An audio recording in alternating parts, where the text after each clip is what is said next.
Good evening. A 6.6% tax levy increase was approved last night in Belvidere. It's a big change from the over 17% increase originally proposed. Yeah, that originally proposed 17.33% was motioned at the committee level by Alderman Snow and Albertini.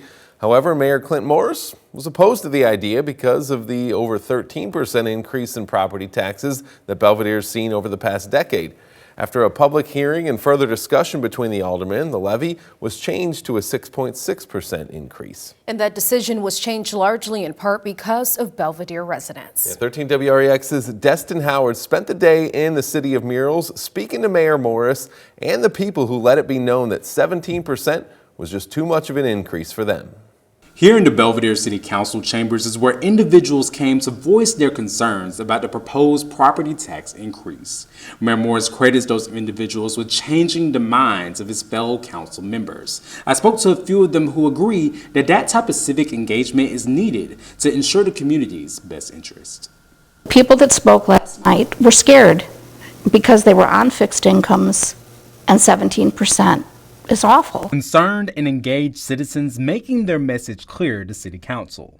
17% is too high of a tax increase. Wendy LaFosse, president of the Friends of the Ida Public Library in Belvidere, and Belvidere resident for almost 30 years, spoke against the tax increase last night. Her motivation, the potential impact that would have been felt throughout the community. Take advantage of the community we have and hold our leaders, no matter what party or whoever, accountable. That they spend our money wisely. This was the first step tonight. Passing a levy is a lump sum of money. Later, they're going to allocate that money in a budget.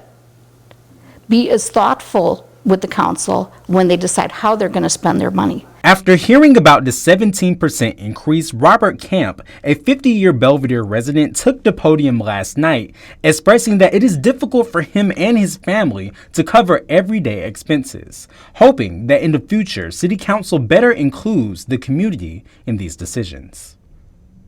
Well, I think they should tell us first, so if we have our opinions, to vote on them and tell them how we feel.